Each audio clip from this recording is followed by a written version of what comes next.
Boa noite a todos e todas. Eu sou o professor Brandon, professor de literatura. Na aula de hoje vamos falar sobre o romantismo no Brasil e também sobre as influências históricas, os eventos históricos que vão de alguma forma. Primeiro é bem importante a gente considerar a Revolução Industrial.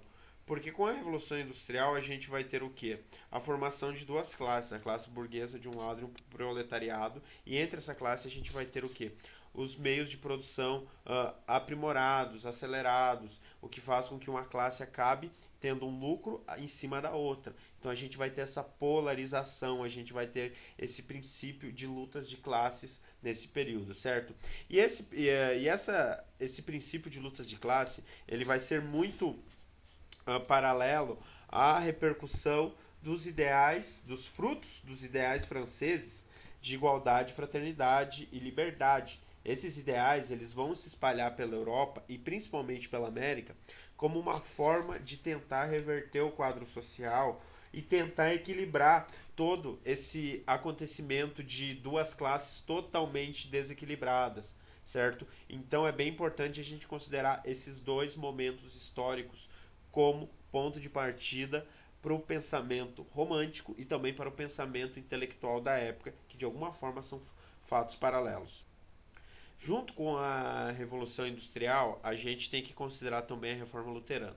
Com a invenção da imprensa por Gutenberg, a gente vai ter o que? Os meios de produção gráfica, a impressão em si mais acelerada.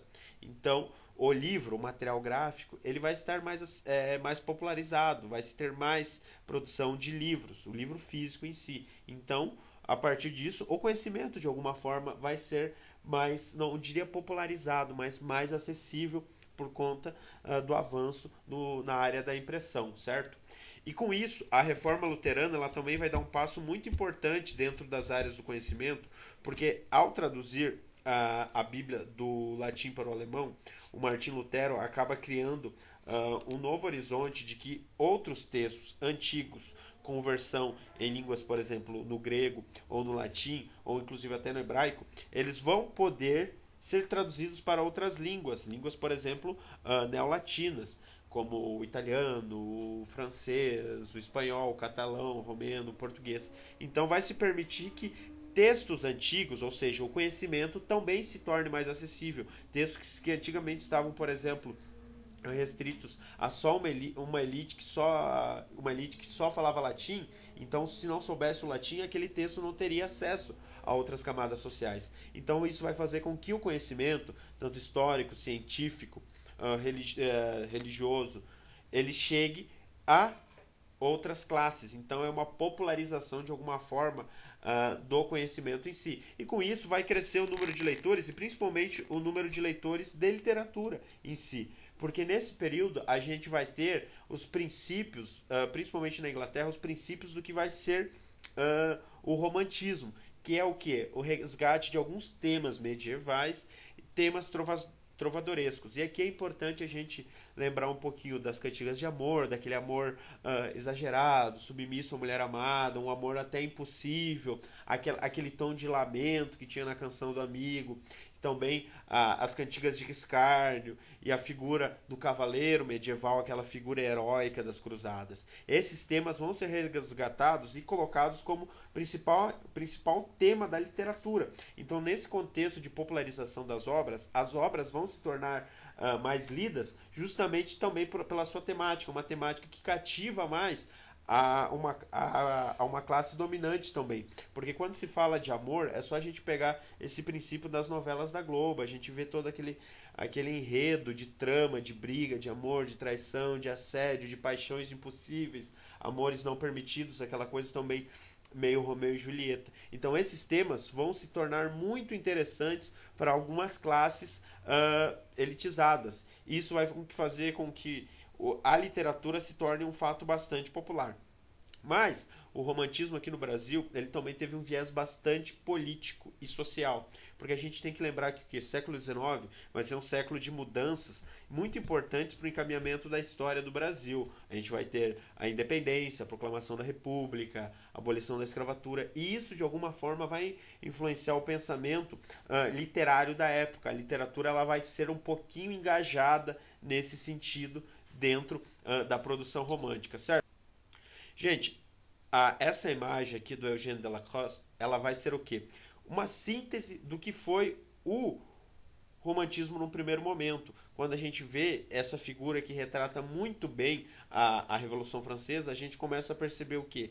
Que aqueles ideais de fraternidade, igualdade e liberdade, eles vão fazer parte da história do Brasil num determinado momento, mas não sobre aquela perspectiva só revolucionária. Porque o que? Vai acontecer o que? A figura do indígena ela vai ser resgatada e de alguma forma também exaltada a partir desses ideais. Então esses ideais da Revolução Francesa eles embasam muito o pensamento e a poética romântica no Brasil em si. Para falar das características do romantismo, a gente tem que pegar um pouquinho dos exageros que é o romantismo. Quando a gente diz estilo declamatório, gosto pelas hipérboles e exclamações, a gente vai ver uma poesia meio eloquente, uma poesia um pouco, não vou dizer exagerada, mas muito sentimental, muito até histérica, muito exaltada. Então, tudo que se sente dentro da produção poética do romantismo se sente de uma forma exagerada, certo? Então, vai ser o quê? Uma tentativa de linguagem muito absurda, muito sentimental, muito próxima daquilo que o público gostaria de ver e também como retrato de uma geração. Depois eu vou falar da segunda geração romântica, vocês vão ver como existia a espécie de tédio, de falta de perspectiva e também apelos, por exemplo, ao prazer, à fantasmagoria, a coisas exóticas, a coisas até fúnebres. Por quê? Porque como a gente falou da ascensão de uma classe social, que seria a classe burguesa, a gente vai criar o quê?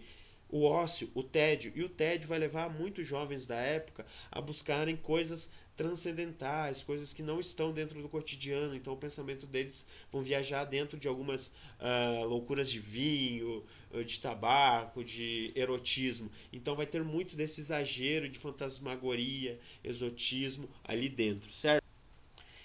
Mas dentro da perspectiva, eu não diria antropológica, mas eu diria social e cultural, a gente vai ter o quê? Um sentimentalismo e um nacionalismo. A gente vai ter um primeiro reconhecimento de pertencimento ao Brasil. Alguns poetas, como o Gonçalves de Magalhães e o Gonçalves Dias, e também a prosa de José de Alencar, elas vão retratar muito esse sentimento de genuidade. O que é o Brasil? O Brasil é essa colônia, é esse império, ou o Brasil é muito além disso? O Brasil é uma construção a partir do nativo que estava aqui, junto com o pensamento do homem branco de alguma forma. E a natureza vai aparecer também de alguma forma como um elemento que vai ajudar a construir esse sentimento de nacionalismo, esse ufanismo, esse pertencimento ao solo daqui. E dentro do campo estético da linguagem, a gente vai ter um pouquinho mais liberdade de criação em si. Então a gente vai ter muitos versos brancos, ao mesmo tempo a rima, a gente vai ter uma linguagem mais próxima do cotidiano, uma linguagem mais solta e uma linguagem mais cadente. E, só para esclarecer, muito se fala sobre isso é romântico, isso é romântico, isso é romântico, isso é romântico. Gente, hoje em dia se usa a expressão romântica de uma forma até meio errada. O cara chega lá com um buquê de flores e tal, fala, nossa, que ser humano romântico. Gente, estar apaixonado não é ser romântico, fazer um carinho na mulher que você ama, no homem que você ama, não é ser romântico. O termo romântico está ligado ao exagero, a você idealizar coisas até um pouco impossíveis. Ser carinhoso, ser educado, gentil e fiel a quem você ama não quer dizer que você é romântico, quer dizer que você é uma pessoa minimamente fiel. O romantismo está ligado ao exagero, gente. Sabe, vou pegar a imagem de um cara que toda vez que vai ver a namorada ele leva flores e bombons. Isso seria romântico, Porque a ideia de absurdo, de idealizar, nossa, esse amor é tão bom que todo encontro o cara leva bombons e flores. Então a ideia de romântico, de romantismo, ela não tem nada a ver com estar apaixonado, ela tem estar a ver com idealização, com exagero, com absurdo, com perfeccionismo de todos os gestos e sentimentos. Então por isso as pessoas romantizam, nossa, quarentena, que coisa maravilhosa, ficar em casa. Gente, não é legal isso, certo? E, então, de alguma forma, estão romantizando a quarentena, todo esse período aqui, porque estão tratando com exagero como se fosse a melhor coisa do mundo ficar trancado em casa. Mas não, não é isso. Então vamos lembrar que a expressão romântica nada tem a ver com o sentimento de estar apaixonado, e sim com cometer exageros, com buscar idealizações fora da perspectiva real, certo? Gente, outra coisa pra gente lembrar, romântico vem de Roma, romano. Por quê? Porque as primeiras novelas de cavalaria, que elas têm muito a ver com o que é o broto, né, a ideia central e original do romantismo na Europa, ela está muito a ver com a língua, com as línguas neorromânicas, né, que são as línguas oriundas do latim, que vão ser essas línguas que vão produzir as primeiras novelas de cavalaria, que vai ter aquela figura do rei Arthur, do Carlos Magno, do cavaleiro medieval. Então, por isso, Roma, romântico, românico, romantismo. Romantismo, esse termo origina como romanis scribere, que seria mais ou menos escrever como um românico, escrever como em línguas românicas ou ao estilo de Roma. Por isso o termo romantismo é chamado assim. E o tema central, como eu falei do romantismo, vai ser essa retomada de aventuras amorosas. Então, vai ter a figura do cavaleiro medieval, bonito, inteligente, cheio de virtudes, corajoso, buscando a glória, o sucesso. Essa figura ela vai ser o ponto central do romantismo na Europa, certo? E o Brasil, como sempre foi seguindo as vanguardas artísticas europeias, ele vai trazer o romantismo para cá, como trouxe outras escolas literárias e movimentos artísticos. Daí a gente começa a pensar numa questão histórica fundamental. O Cavaleiro Medieval no Brasil, como o Brasil ia construir, como os escritores brasileiros iam produzir essa figura do Cavaleiro Medieval, sendo que na era medieval o Brasil ainda não tinha sido descoberto pelos portugueses, o Brasil ainda era o Brasil, a gente pode chamar de pré-colombiano, uma América pré-colombiana, né? Um Brasil ainda nativo indígena. Aí que o indígena vai ser essa figura, a figura do homem indígena, valente, bravo, guerreiro, e até de alguma forma ele é retratado principalmente na poética do José de Alencar como um homem bonito, forte, alto, valente, tal como um príncipe, né? Essa figura vai servir de base para ser o cavaleiro medieval, o herói do romantismo brasileiro. E a primeira geração da poesia, e aqui a gente tem que ver que a gente vai ter a prosa romântica e a poesia romântica. E na poesia romântica, primeiro eu vou falar da poesia, vocês já vão ver por quê. A poesia romântica, ela vai retratar na primeira geração, são três.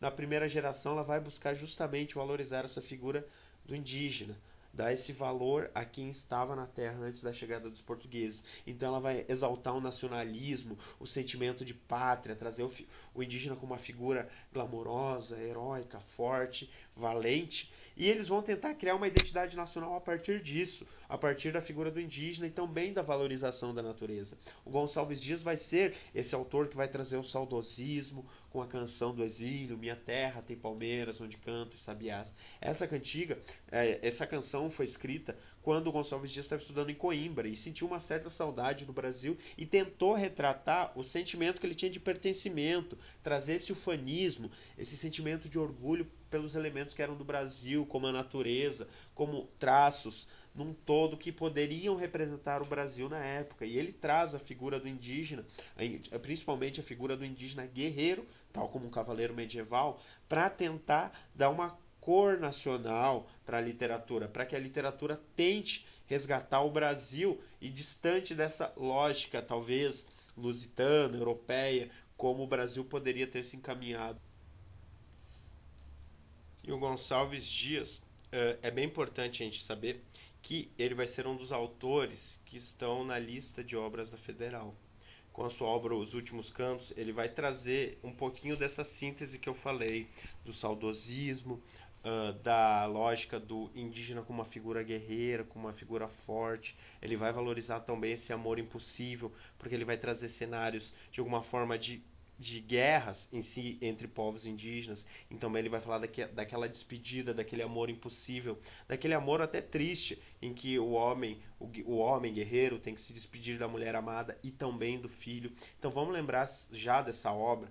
A gente vai ter outra oportunidade para falar só dessa obra, mas vamos lembrar desde já em que momento, em que período literário ela está inserida. Ela vai fazer parte da primeira geração romântica da poesia. Vamos lembrar que é uma obra poética, certo? Vai ter a temática indianista e guerreira, então todo esse sentimento de exaltação e bravura, e alguns poemas com temáticas realmente de guerra como tema da obra, e a exaltação do amor, da natureza, do heroísmo. Vai ter alguns textos da obra, poemas que vão retratar tanto a guerra, tanto a bravura da figura indígena, tanto o lamento como a guerra, como uma espécie de único caminho possível para o homem num todo. E quando eu digo homem, a gente está falando do nativo indígena, certo? Não estou falando de cavaleiros medievais. E vai ter a exaltação do amor, a natureza sendo descrita como algo muito elementar para essa construção do cenário nacional em si, certo, gente? E na segunda geração romântica, que também é chamado de Byroniana por causa do Lord Byron, que era um poeta inglês, vai ser chamado de ultra-romântica. Ela é chamada de ultra-romântica justamente por ser um exagero já do que é romantismo. Comentei ali que o romantismo tinha toda aquela coisa de exagero, idealização. Então pense essa idealização multiplicada por 1000. Isso era ultra-romantismo. Então os poetas dessa segunda geração, eles vão estar voltados para eles mesmos, para a subjetividade. Eles até tinham um pensamento social bastante alinhados com os temas da época, como a escravidão, com os ímpetos de liberdade, igualdade, fraternidade, mas eles eram tão entediados, tão preocupados consigo mesmo, tão voltados para si mesmo, para sua subjetividade, para os seus dramas amorosos. Nada me agrada, nada me dá prazer, nada me faz feliz.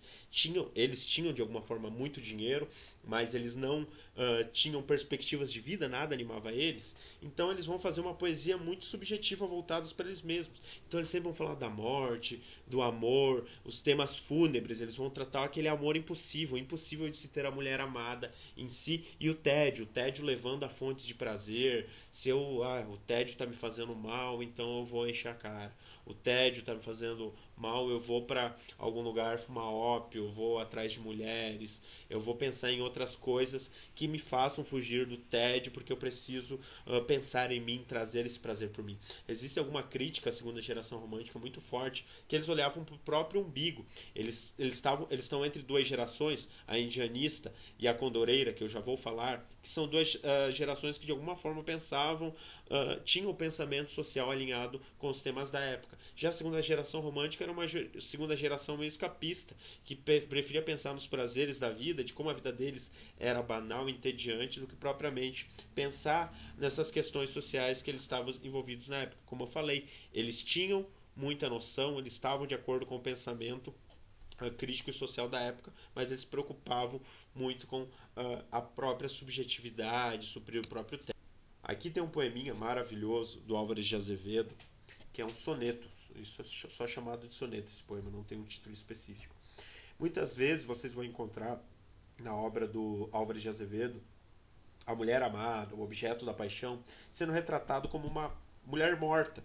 E muitas leituras errôneas são feitas da mulher morta como uma espécie de necrofilia, como se, ao retratar através da linguagem poética essa mulher morta, ele estivesse tendo um certo prazer por mulheres no caixão em si. Mas a gente tem que lembrar como ele tratava de amor impossível. O amor impossível ele tem que seguir o sentido denotativo, o sentido literal. Se é impossível, é impossível de se ter.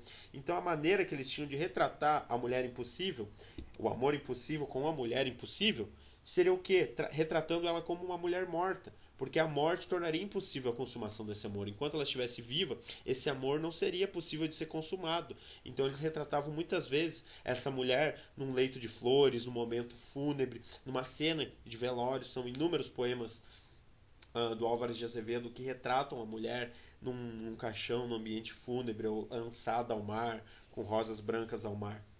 Então, essa figura da mulher amada lançada assim, retratada assim, vai ser recorrente na obra deles. E, por favor, não confundam com necrofilia. num primeiro momento. Tentem partir dessa perspectiva do amor impossível. E aí é um fato bem importante que a gente tem que ver, que eles não retratavam esse amor romântico, por exemplo, do pagode dos anos 90, sertanejo universitário de agora, né? Eles retratavam o amor impossível como uma coisa ultra impossível. Porque eles não apelavam para a ideia, tipo, não, se eu amo a mulher, se eu amo alguém, eu tenho que ir atrás dela, casar com ela, tentar ser feliz, tenho que ter ela. Eles não partiam dessa perspectiva. Eles partiam da perspectiva que sentir e sofrer era melhor do que tê-la. Então, os poemas, eles vão retratar essa mulher impossível justamente por isso, que o amor platônico, o amor impossível, essa paixão avassaladora, vão ser muito mais coerentes para a poética da época do que consumar o amor. Então eles buscavam o quê? Mais vale a pena eu sofrer do que eu tê-la.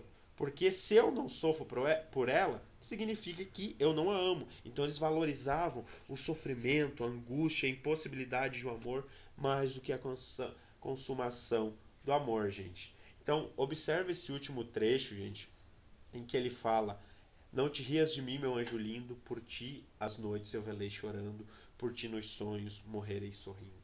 Percebam como é uma imagem ao mesmo tempo de um amor impossível, como ele já trata ela como um anjo, como ele fala de noites velando, chorando, ele vai falar o que? De um velório, e fala dela no sonho. Então ele cria ao mesmo tempo uma imagem impossível, fúnebre e fantasmagórica da mulher amada. Então ele traz uma perspectiva totalmente exótica do que era o amor na geração ultrarromântica, certo? Na terceira geração, que é a ultrarromântica, perdão, na terceira geração, que é a condoreira, a terceira geração, como eu falei anteriormente, ela vai ter um viés social muito mais profundo do que as duas anteriores, porque elas vão estar muito, os pensadores e poetas da época, eles vão estar muito envolvidos com a perspectiva da abolição da escravatura.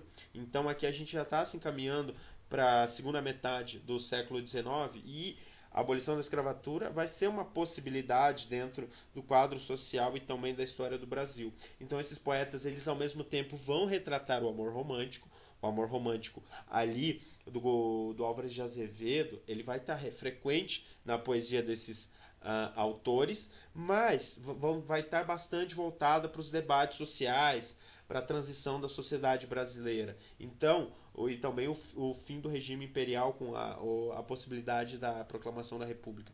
Então ela vai ser uma poesia social voltada para o abolicionismo. E ela é chamada de condoreira por causa do El Condor, o pássaro, não o mercado, gente, por favor, não confundam, não o mercado. O pássaro condor, que é um pássaro dos Andes. Então ele está falando do voo alto, voar alto, a poesia buscar essa plenitude, esse reconhecimento, ou seja, a literatura do Brasil ter um destaque à altura, tal como o voo do condor, e também, ao mesmo tempo, num sentido figurado, a liberdade do pássaro.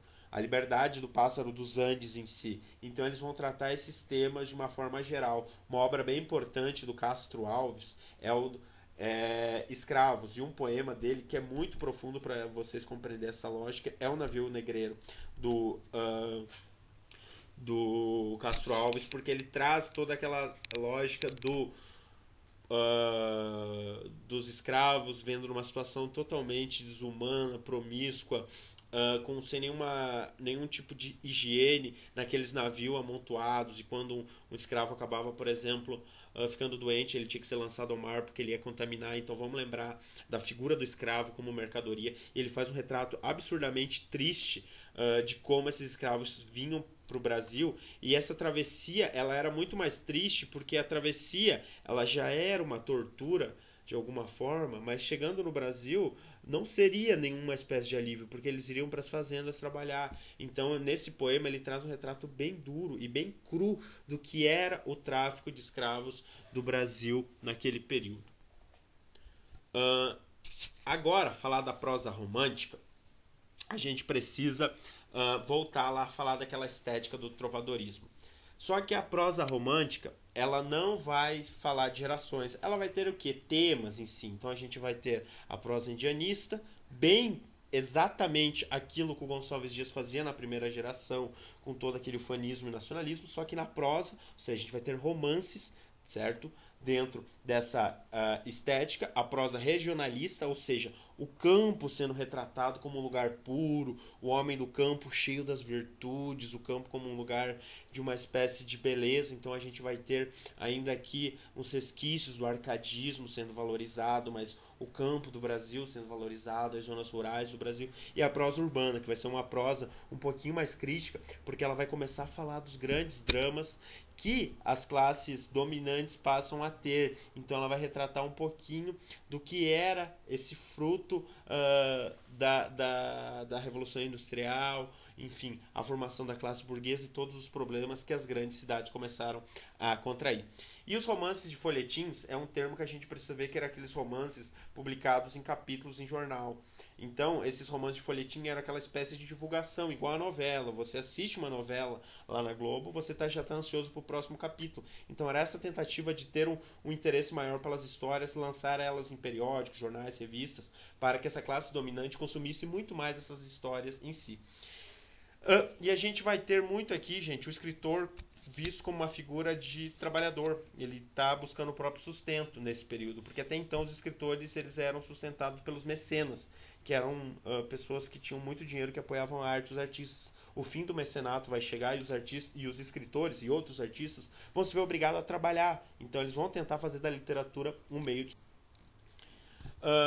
E ali, gente, assim como as novelas, os romances de folhetim eles vão estar de acordo com o interesse do público. Então eles vão buscar o quê? Retratar aquilo que o público quer. Então vai ter o quê? Muito daquele gosto pelos temas, eu diria hoje novelescos, mas eu diria buscar todo aquele conjunto de emoções como o amor, o ódio, a ilusão, o medo, coragem, aqueles enredos com traição, com reviravoltas, com falsidade. Então essas obras, elas vão ser construídas a partir do interesse do público. E de alguma forma são obras muito sem muita profundidade, ela não vai ter um engajamento social tão forte como a gente vai ver futuramente lá no realismo.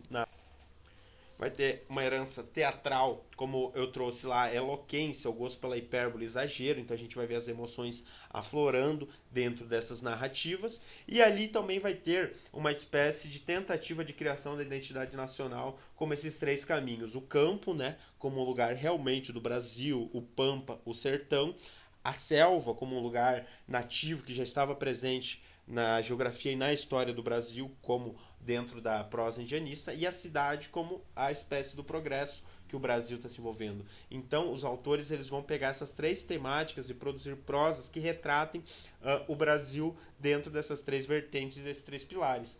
E essa literatura romântica dentro da prosa, ela vai buscar ser um instrumento de educação moral, mostrando quais são os erros de uma classe dominante, como o campo ainda é um lugar a ser visto e como ainda a gente tem uma herança, talvez diria selvagem, do nativo. E aqui a gente tem os autores: José de Alencar, que é o autor que mais produziu tanto dentro das três temáticas, o Bernardo Guimarães, que vai escrever Escrava Isaura, que é uma das poucas obras de teatro do período romântico. Franklin Távora com Cabeleira, vai falar um pouco da marginalidade, dos jovens nas ruas. Isso a gente está falando lá de século XIX ainda, gente.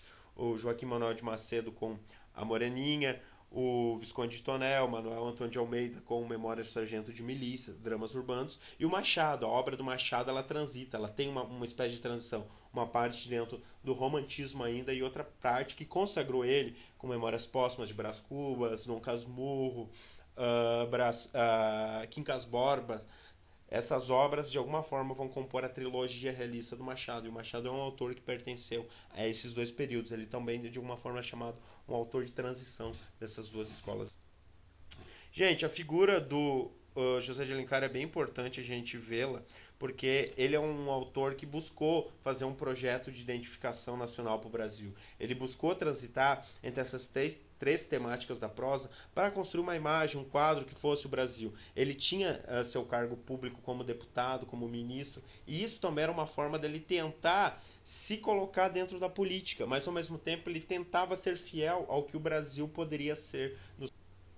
E a obra dele vai ser também um esforço para divulgar a língua nacional. A gente tem que ver que no século XIX a gente vai ter as primeiras reformas ortográficas da língua, uma tentativa de fazer a língua portuguesa, oriunda de Portugal, né? Ela está ainda bem próxima de Portugal, vai fazer a língua portuguesa ser trazida para um contexto muito mais nacional, que reflita, que as expressões falem mais do Brasil. Então ele vai ser alguém que tenta trazer a língua portuguesa dentro da literatura como uma reprodução também das cores nacionais.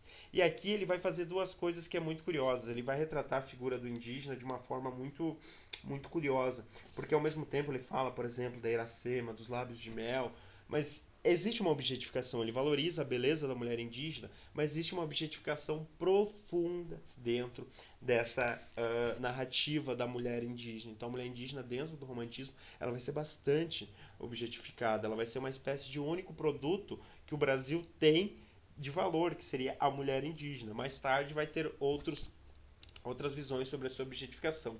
E o homem indígena ele vai ser esvaziado do caráter progressista, ou seja, ele vai ser retratado como uma figura nativa.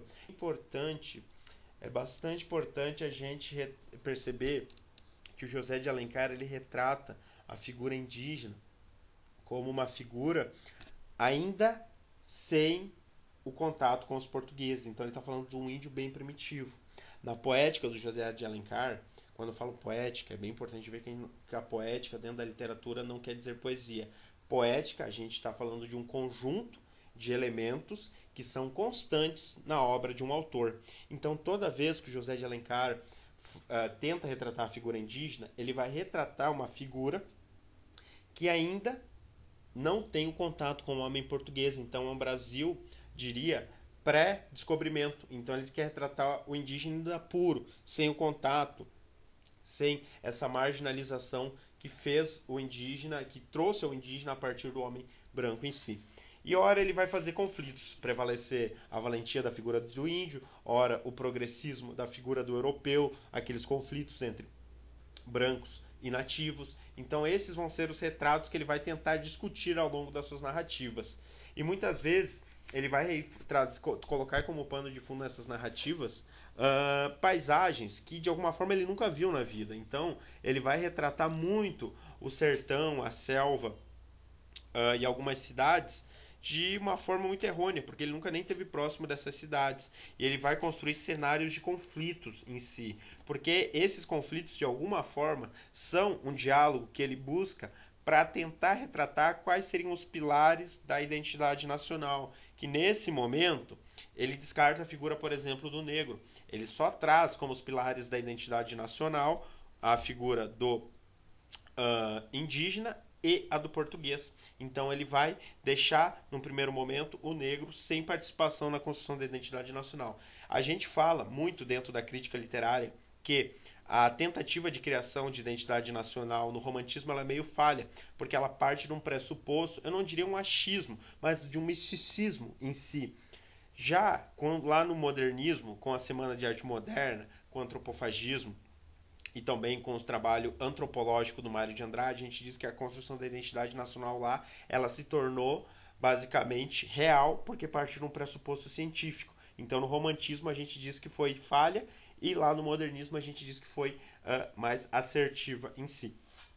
Então, na prosa indianista, ele vai trazer todo esse retrato ainda do índio primitivo, dos conflitos com o homem branco e também da descrição excessiva da paisagem, mas de alguma forma é a valorização que ele tinha para fazer da paisagem. E os romances urbanos que ele vai trazer uma espécie de dramas burgueses. A gente vai ver muito tipo aquelas cenas de novela das 9, lá de pessoas sem perspectiva, com dinheiro, mas sem sucesso, com dinheiro, mas sem amor, loucas para viver um grande amor, uma aventura, mas a vida pequena burguesa não permitia. Na prosa regionalista vai ser o contraste disso, ele vai tentar retratar indivíduos mais puros, indivíduos mais dignos à terra, dignos à sua vida, o homem que produz o próprio alimento, que acorda cedo, que respira o ar puro, que é uma romantização de alguma forma do homem do campo.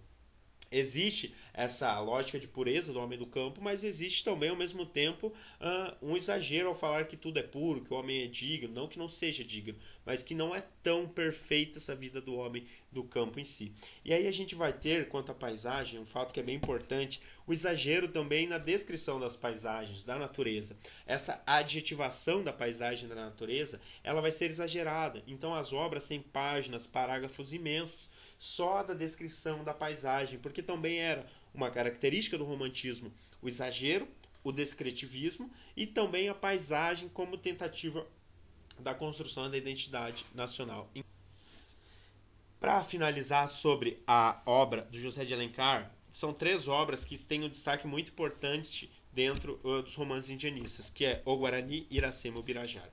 O Guarani e Iracema, eles são uma obra muito importante na tentativa do José de Alencar de construir a identidade nacional.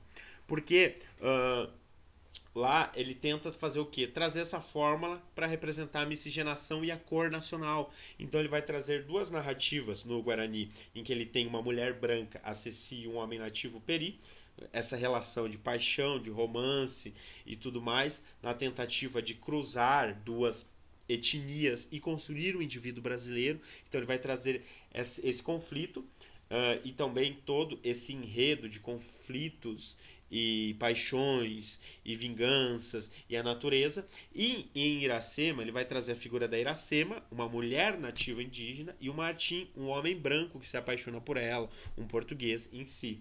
Então aqui ele vai fazer a fórmula contrária nessas duas obras para tentar reerguer essa perspectiva de que o brasileiro num todo, ele era construído a partir desses pilares do contato entre portugueses e indígenas. Bom, gente, para finalizar termos sobre o romantismo, vamos lembrar duas coisas muito importantes: identidade nacional. O romantismo ele vai ser o primeiro movimento literário que tenta refletir as cores nacionais e representar esses elementos nacionais: natureza, saudosismo, indianismo, ufanismo, o orgulho por ser aqui do Brasil, pelas cores do Brasil, pelas origens.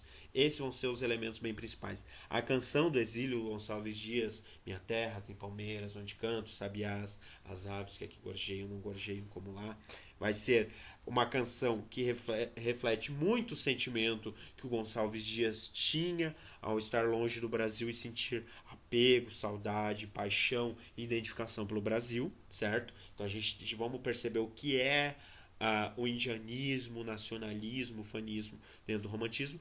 Ultra-romantismo, o amor exagerado, os temas fúnebres, o tédio, a busca pelo prazer, o subjetivismo, o escapismo, certo? Aquela segunda geração que olhava só para si mesmo, para os próprios problemas. E a geração condoreira, a poesia abolicionista, a poesia engajada, a poesia social, que buscava de alguma forma refletir as perspectivas sociais e históricas que o Brasil estava vivendo naquele momento.